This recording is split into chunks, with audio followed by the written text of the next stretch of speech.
All right, folks, so we want to thank y'all for hanging out with us here at the NRS Shopping Experience. We got a big crowd today, and we've got another little treat for you here, right here. This is Mr. Chad Mathis, and we're going to talk about, Chad, let us know a little bit about what we're going to go over here right quick. Today, I want to focus on how we practice, okay? So much gets lost in the way that we practice, and I want to go over how I practice and how I keep my fundamentals intact over time. Sure, absolutely. Folks, this is a laid-back deal. If you have a question at any time, Chad would be more than happy. He'll repeat the question so everybody can hear it. And so y'all just raise your hand if you have a question for Chad. And we appreciate you being here. Thank you. I'll let you take it over, buddy. Appreciate it. One thing that I run into doing my clinics all over the country, and when I ask this question, everybody kind of goes, yeah, that has happened to me. How many times have you roped really good for a month, month and a half, couple months, and you go through this spell where you don't rope so good for a couple weeks and you can't understand why? Everybody done that before? I have probably 6 or 7 times in my life, okay? The reason that this happens, folks, is because we're losing our fundamentals slowly over that period. And then all of a sudden, we'll go a couple weeks and can't figure out why we're splitting the horns, or can't figure out why we're roping a leg, or can't figure out why we can't get in position. It's because one piece of your fundamentals has gone away, whatever piece that is, okay?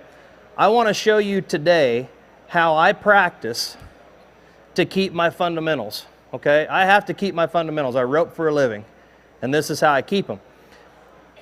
To me, groundwork, which is roping the dummy on the ground, roping the sled on the ground, roping the hocks, sawhorse, whatever you've got. Roping the dummy on the ground, to me, is an over-exaggeration process. Does everybody understand what that means? It's an over-exaggeration process, okay? If I'm an NFL quarterback and I go out in my backyard and I want to practice throwing the football, do I call all the guys on the team and have them come over and play a game? No, I set up tires, I throw the ball, I work on my accuracy that way, okay? So roping the ground dummy can create just as many bad habits as it can good habits, okay? Whether I'm gonna head or heel, the first 10 loops every day, I find the position that I want to be in on the dummy, which varies for everybody. Some people like to be closer, some people like to be farther away, wider, narrower. Whatever that position is for you, that's what you should get at on the dummy. So you got your position, okay? The next thing we look for is target. I know we've heard it position, swing, target, but if we do position, target first, then we've got somewhere to put our swing through, okay? So I get position, I make that stable. I don't walk to the dummy on the first 10 loops every day, okay? I make it stable. 2 is target. My target is right here under the right horn, okay? This strap, that's what I look at. That's where I'm gonna try to get my bottom strand to go, okay? Next is my swing. I wanna swing my rope through my target, and heading, I wanna pull the rope across the horns. Every swing, I'm pulling the rope across the horns. Everybody see that? Okay? Now, does this look like the way that I would go to a steer and rope?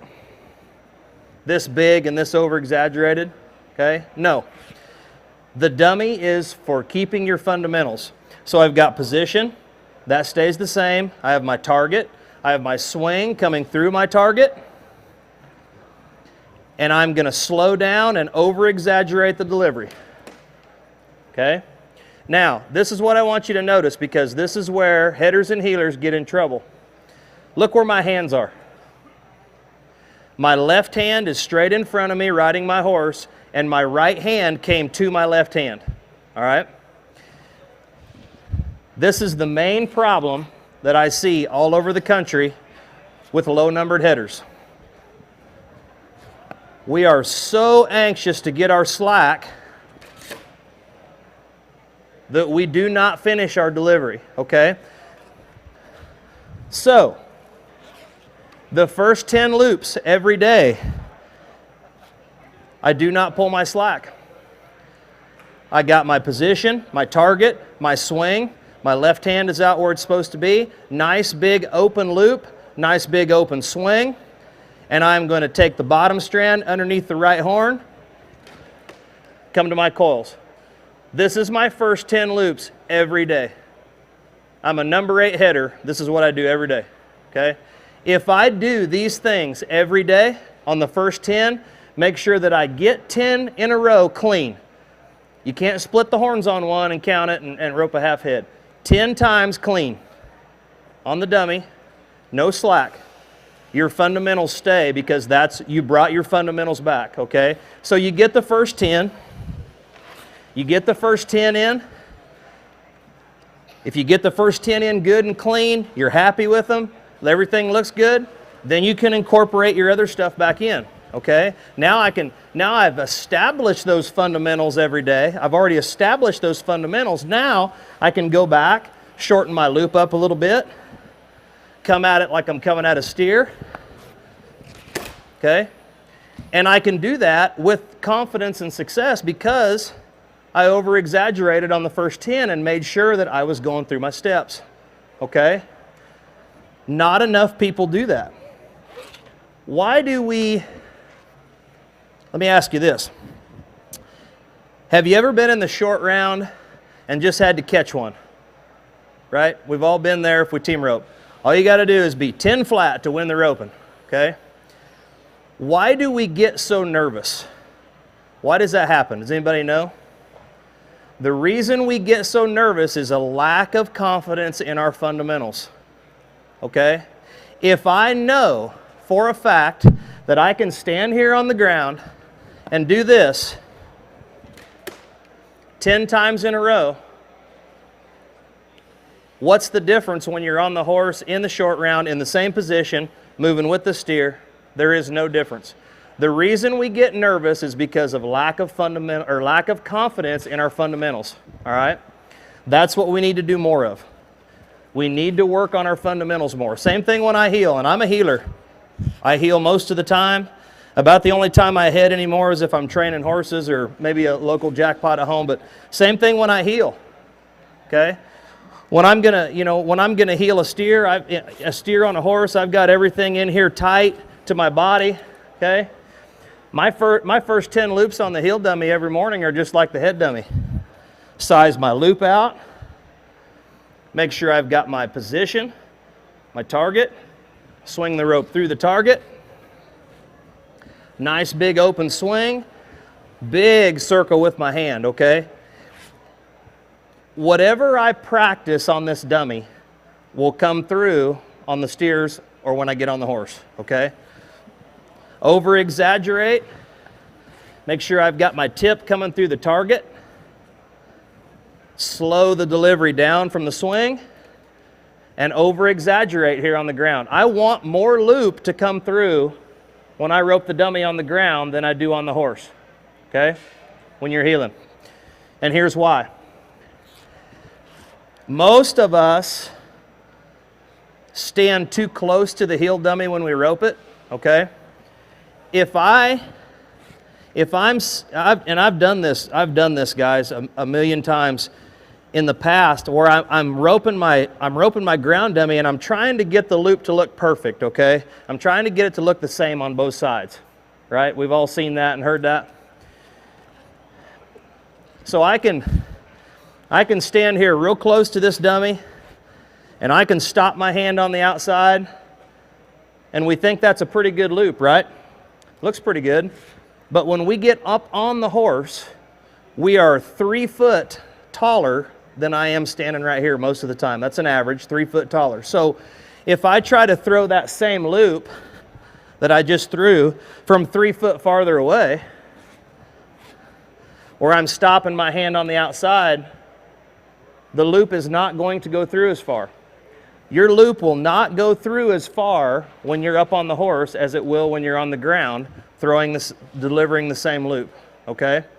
So therefore, on the dummy, I use a ground dummy for what it's made for. I over-exaggerate my fundamentals, and they never go away. If I do the first 10 every day and over-exaggerate, they're there. When I get up on the horse or when I get ready to rope my sled, rope steers, go to the jackpot, They're already there. I've already established, I've already identified any problems in my loop, and I've fixed them fundamentally before I even get started, okay? A lot of stuff gets lost in people being in a hurry. And I used to work 40, 50, 60 hours a week. I know what it's like. You get home, you're in a hurry.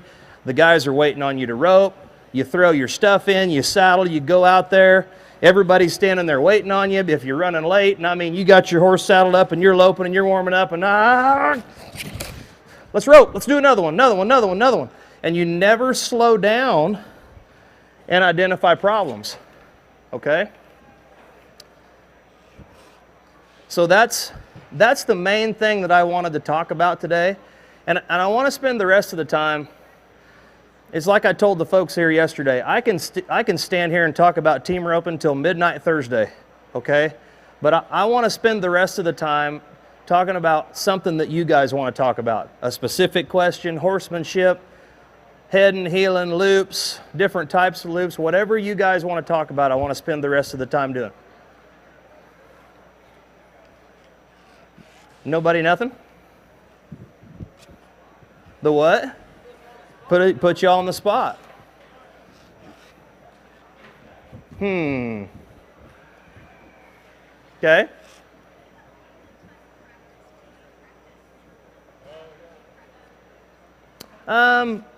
Describe, her question was, if you have limited time, do you practice with your loop on the ground or on the horse? Describe limited time. Like, give me a 30 minutes, an hour, 30 to 45 minutes. It depends on your situation, really, but you can get a lot more out of 30 minutes, 45 minutes by just practicing on the ground. If you're fast at saddling your horse, you can get a lot of stuff done in 30 minutes on a machine, but if I've only got 30 minutes to do something, more than likely I'm going to rope the dummy on the ground and just really over-exaggerate my fundamentals. I take my Hawks dummy with me everywhere I go, hang it in the trailer. Before any competition, you'll see me out there roping my Hawks, getting those loops in, making sure that I'm following through, making sure that it feels good. And I'm a big dummy guy. I rope the dummy a lot. I know a lot of guys don't, but I do. And everybody's different. You're different than me. He's different than you. We're all different, and we all take different things. But for me, dummy work is a big part of my success. So I'm more than likely to rope the dummy for about 30 minutes or 15, 20 minutes. Yes, sir.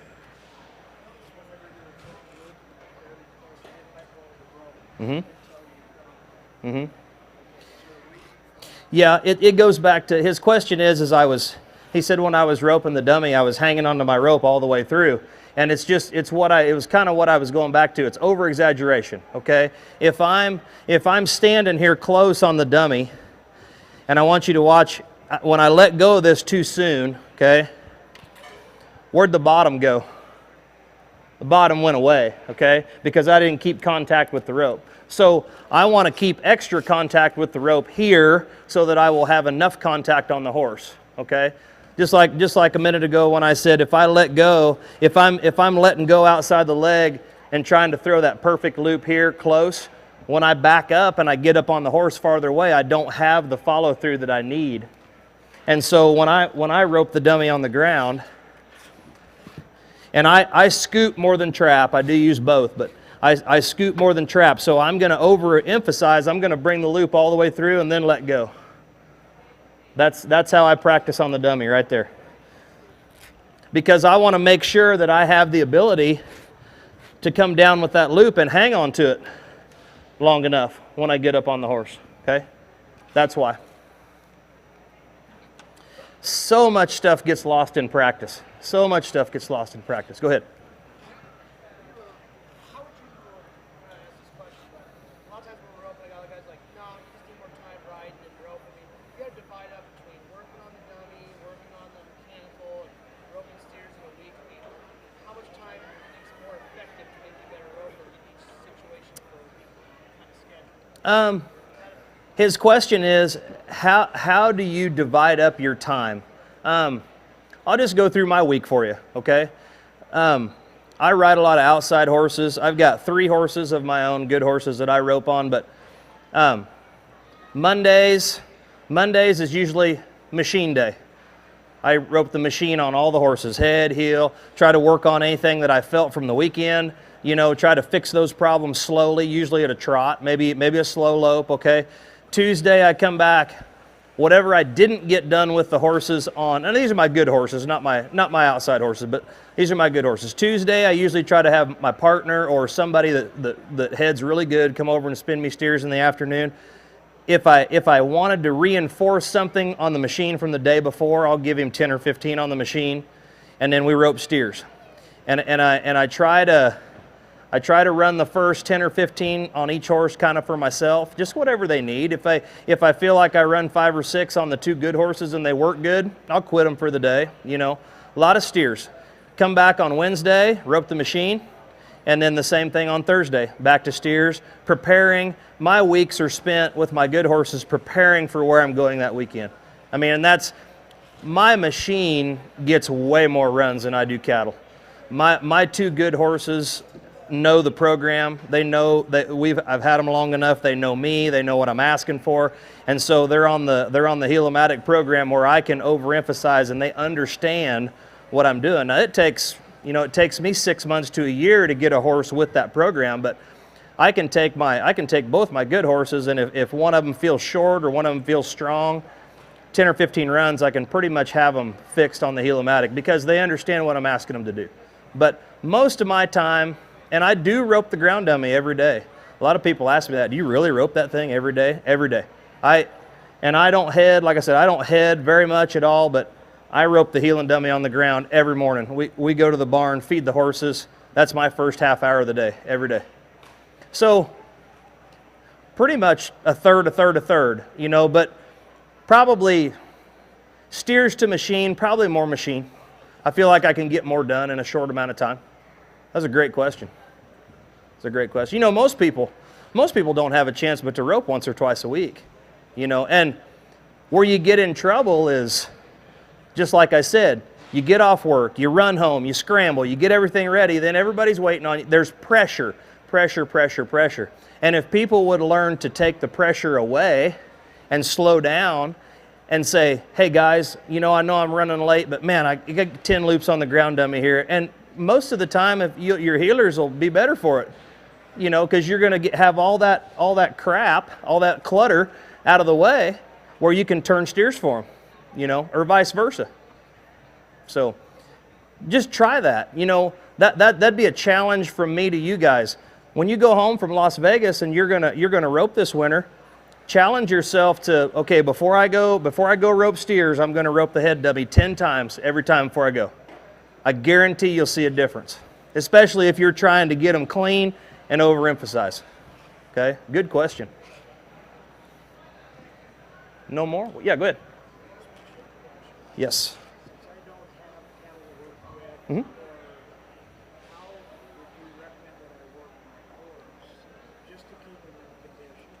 Okay, his question is, he doesn't get to rope a lot of cattle, but you have a machine. And no, you don't have a machine. Exercise the horse. Your horse will get more good out of constant loping than anything else, okay? So you warm him up, walk him, trot, a lot of circles, okay?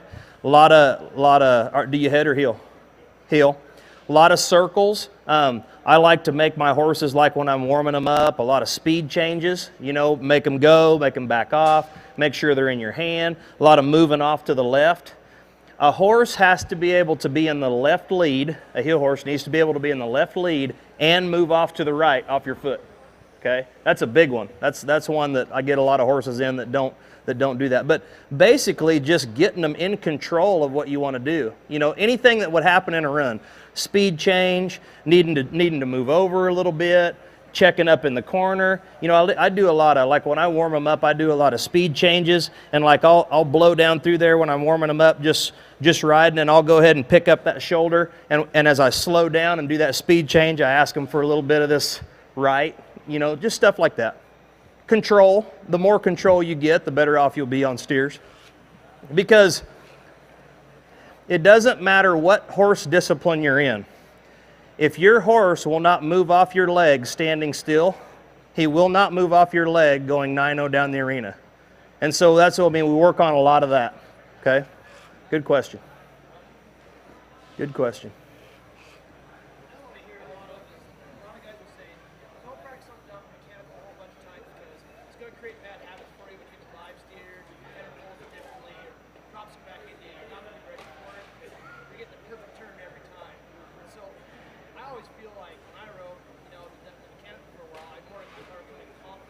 Right. But on the other side of the fence, what are these bad habits that you need to watch for to make sure, like you said earlier, make sure you overemphasize everything. Right.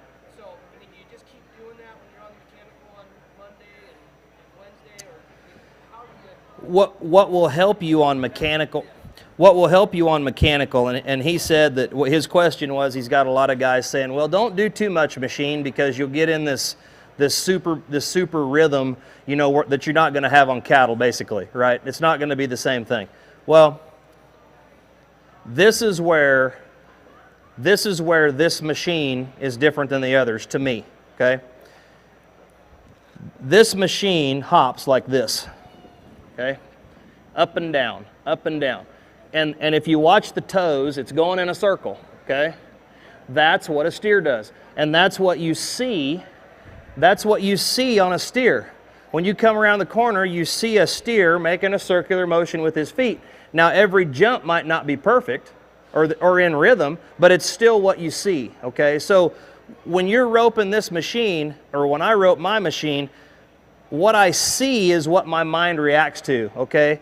We have to have a visual connection between our brain, or between our eyes and our brain, so that we're trying to see the same thing that we're looking at on cattle, okay? So I can see where your question comes into play on the timing, but here's something that goes along with your question that everybody needs to hear, and the quicker you can learn to accept it, the faster you'll be along to becoming a better roper. It is very seldom going to be perfect every time, okay? That's where the over-exaggeration comes in, okay? So if I'm roping my machine, on my horse, and I make sure that I'm covering as much area as I can when I bring my rope through, that is what will transfer over and help you rope cattle better, okay? You don't have to be in perfect time to deliver a heel loop. That's where you have to get it out of your head that it's got to be perfect every time. Because if I go make 10 runs with the best header I can think of, how many of those runs do you think are going to be absolutely perfect? 2, 1, that's about it. Somewhere, some way on every one of those runs, somebody's going to have to adjust for something, okay? So I don't think you can rope your dummy too much. I mean, that's my answer for your question, because if you're working on over-exaggerating and covering your area, just like if I'm going to rope this head dummy here, I mean, sometimes we get to rope steers with this big of horns at the rodeos and stuff, but that's a pretty big set of horns for a U.S. roping, okay? But here's the thing. If I can do that, okay, I got to cover a lot of stuff right there. I got to get it under the right horn, and I got to get it over the left horn. If I can stand here and do that 10 times in a row, why can't I do it on a steer that's horns are this wide? Okay? So the over-exaggeration is what's important, and that's where I get my over-exaggeration is on my machine. Okay? You bet. Yes, sir.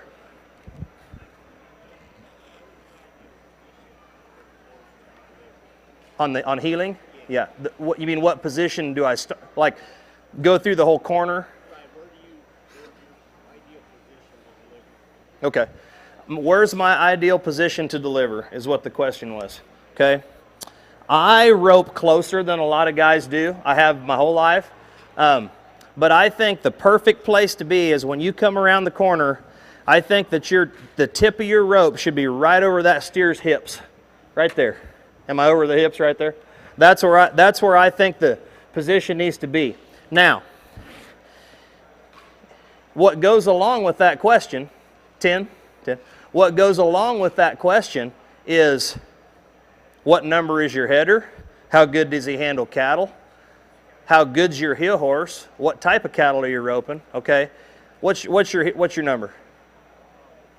Just starting. Okay, so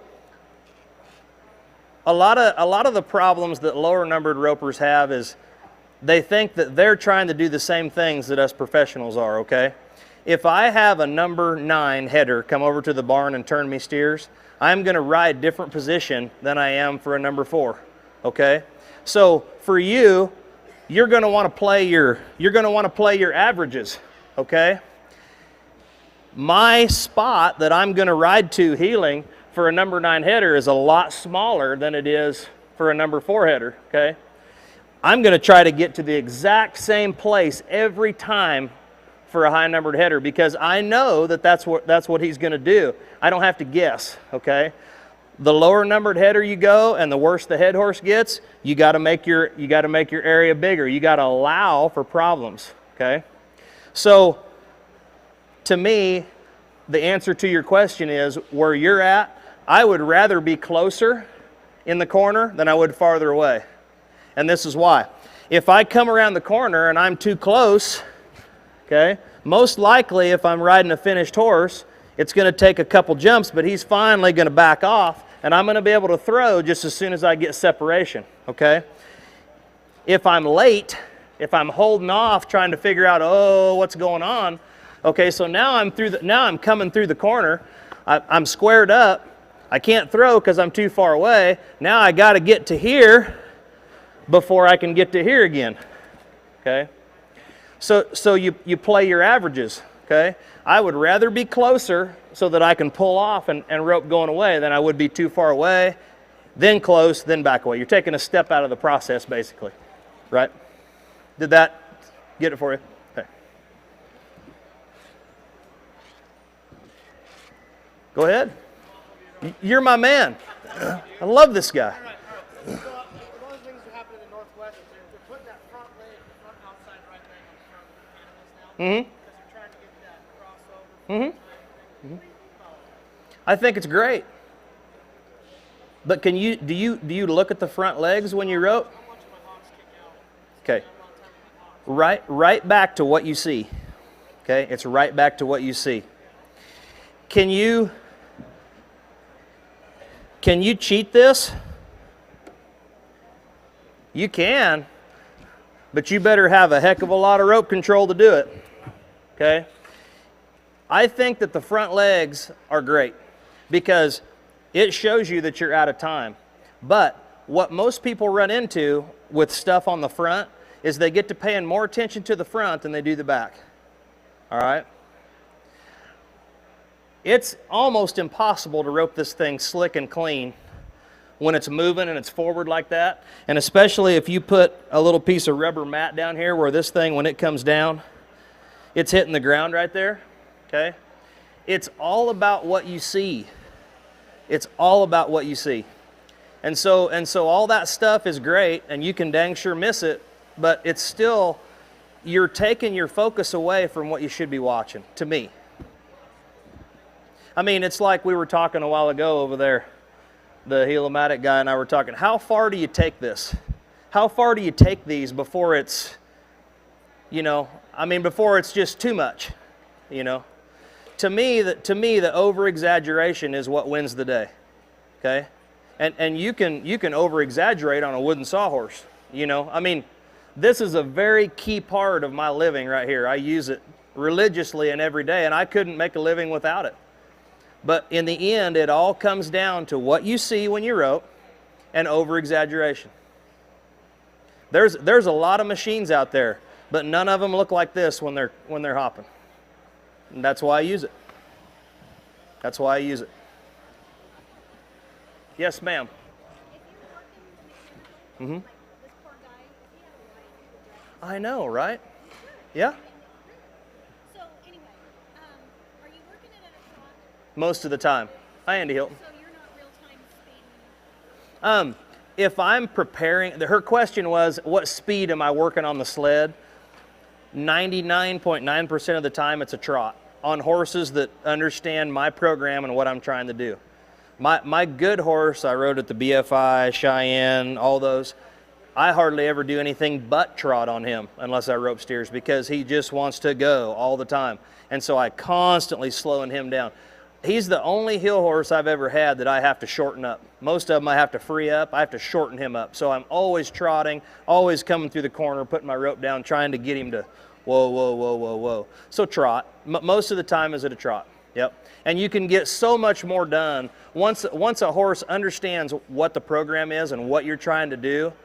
I mean, I can literally get that horse in 5 to 10 trots on the Heel-o-Matic. I can change him because he understands what I'm trying to reinforce. Yep, absolutely. Absolutely. Any more? Nothing? Go ahead. I love it. So another thing, I was out roping, a couple days ago at a place, and this guy said, he feels that on the heel side, and I was wondering how you feel about it, but on the heel side, 80% of your catch rate is based on your horse's position. Sure. And I was wondering maybe your positioning in your run. My positioning in my run, do I have time to do that? Okay, I got 5 more minutes? Not yet? Okay. The main thing is, okay, and you're not shooting for perfect every time because it's not going to be, okay? I want to be able to make sure that I've got the rope over the steer's hips, and I want to make sure that my horse's shoulder is to the inside of the left leg, okay? Now you can vary that front to back if you're a guy that likes to reach a little bit or a guy that likes to rope closer. For me, if I cannot bring my hand across both feet, that's when I start roping outside legs and stuff like that. So basically, depending on who I'm roping with, if I'm roping with the guy that I know where the steer's going to go, I'll ride my position a little higher, maybe horse's nose in between, maybe horse's nose to the rib, because the chance for error is smaller because I know where they're going. I'm roping with a number 4, I'm backing off to horse's nose behind the steer's tailhead. So I make sure I can come to the inside. Because if I get here, if I come around the corner and I get here, can you see how straight behind I am? Okay, what do I have to do to see what I'm doing? Okay, so if I'm swinging here and I have to do that, where'd my tip go? Right to the ground, okay? Always make sure you're to the inside.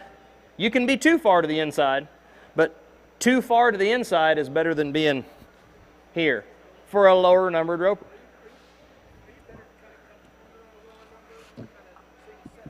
I am, especially a guy that you're not sure about. Like here's old Bob. I entered with him at the jackpot. I'm really not sure. Bob never really does 2 things the same twice. I'm going to play here every time. When I come through there, I'm going to bring that horse's nose right to the inside of that steer's hip, and I'm going to play here. Because if it's good, if it's not good, I'm here and I can. But if you're here to start with, all you're waiting for is separation. If you're here to start with, now I got to get there and then wait for separation. So, good question. Okay. Now you're not ready. Ladies and gentlemen, how about a hand for our friend Chad Mathis right here? That was really good. Chad, thank you. We're honored to have you, man. Thank you. All right, everybody. We're just minutes away. We're going to kind of get the stage ready.